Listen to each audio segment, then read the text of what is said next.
আসসালামু আলাইকুম viewers, this is Kamrul Hasan and welcome back to my channel Kamrul tax.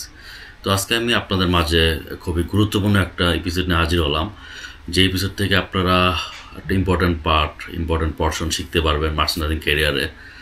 তা যারা মার্চেন্টারিং ক্যারিয়ার শুরু করেছেন তাদের শুরুতে যে প্রবলেমটা হয় সেটা হচ্ছে মেলিং লেখা। তো তারা বুঝতে পারে না বায়ারকে কীভাবে মেলিং করতে হবে।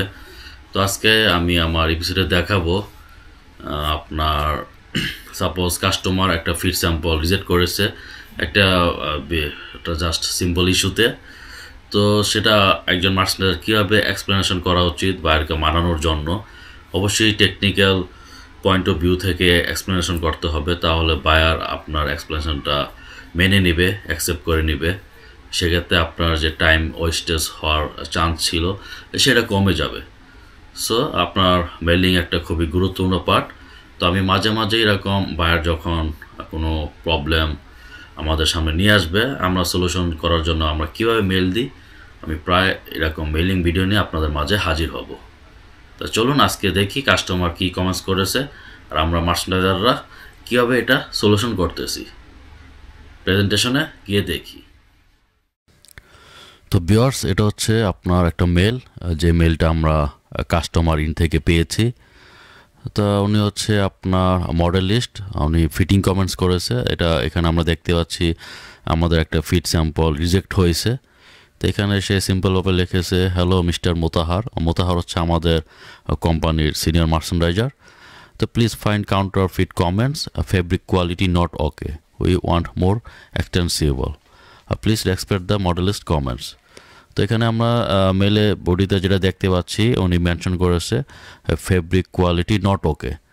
তো এই মেলের সাথে একটা আপনার অ্যাটাচমেন্ট রয়েছে ফিট কমেন্টসের। তো চলুন আমরা অ্যাটাচমেন্টটা দেখি। তো অ্যাটাচমেন্টে আমরা দেখতে পাচ্ছি এখানে দুইটা ভাগে ভাগ করা রয়েছে, একটা হচ্ছে আপনার ফিটিং, একটা হচ্ছে আপনার ওয়ার্কম্যানশিপ। ফিটিং হচ্ছে আপনার নর্মালি হচ্ছে আপনার মেজারমেন্ট যে পয়েন্টগুলো থাকে একটা গার্মেন্টসের, সেগুলোকে বলা হয়।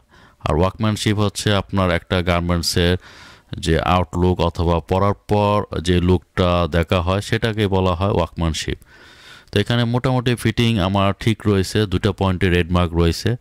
একটা এখানে আপনার 1.5 cm বেশি পেয়েছে আপনার বেল্ট স্ট্রেসে, আর একটা হচ্ছে আপনার ফুল ফ্রন্ট ক্রস, এখানে 0.7 cm বেশি পেয়েছে। তো এই জন্য জিনিসটা আমরা ইজিলি রিভাইজ করে ফেলতে পারবো, এটা রিভাইজ করা যাবে। তো এখানে টলারেন্স ছিল আপনার লেন্থ বেল্ট স্ট্রেসে 1 cm, তা আমাদের এখানে 1.5 cm পেয়েছে, অর্থাৎ 1/2 cm বেশি পেয়েছে, এই কারণে এটা নট ওকে। আর হচ্ছে আপনার ফুল ফ্রন্ট ক্রস, এখানে আপনার রিকোয়ারমেন্ট ছিল টলারেন্স 1/2 cm, তো এখানে আমাদের 2 মিলি বেশি পেয়েছে। তো আমি এটা নিয়ে চিন্তা করছি না, কারণ এটা ঠিক করা 1-2 ব্যাপার, এটা জাস্ট আপনার প্যাটার্ন একটু কারেকশন করলেই ঠিক হয়ে যাবে।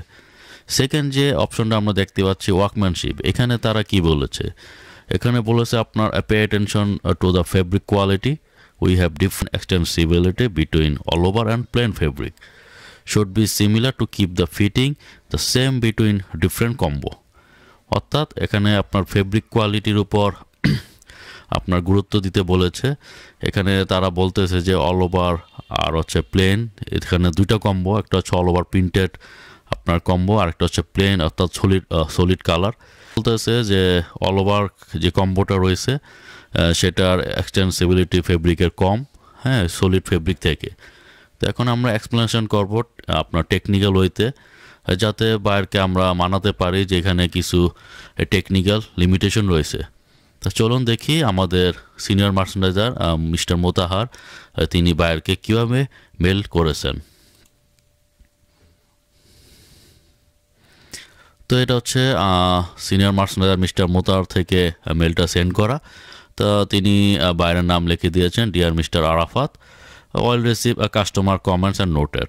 We have cross-check comments on fabric quality with the fabric technical team to give better support as well as quality.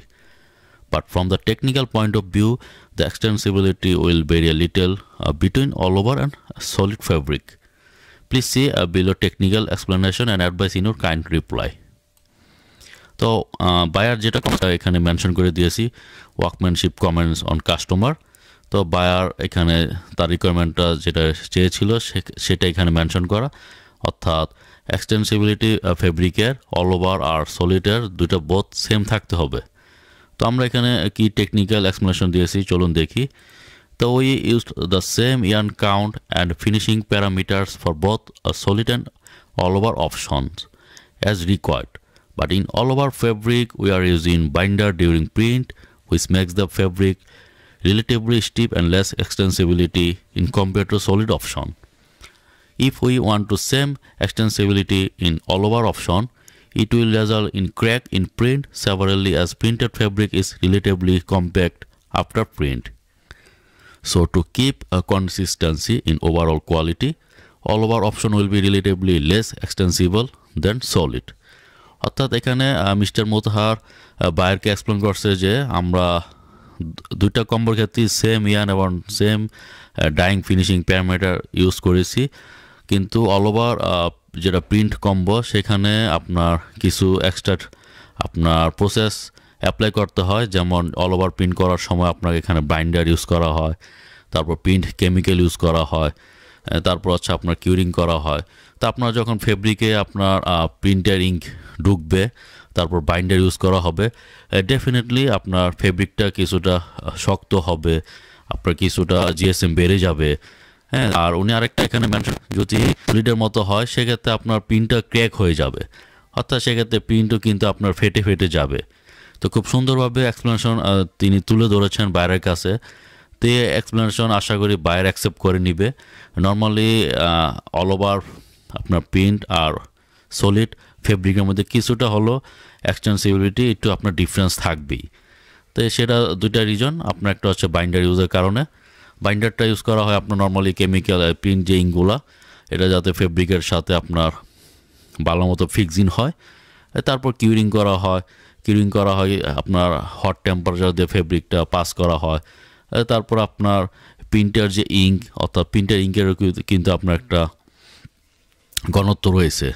তো সেটা যদি ফেব্রিকে আপনার অ্যাপ্লাই করা হয়, অবশ্যই প্রিন্ট ইঙ্কের একটা ওজন রয়েছে যেটা ফেব্রিকের জিএসএম বাড়িয়ে দিবে।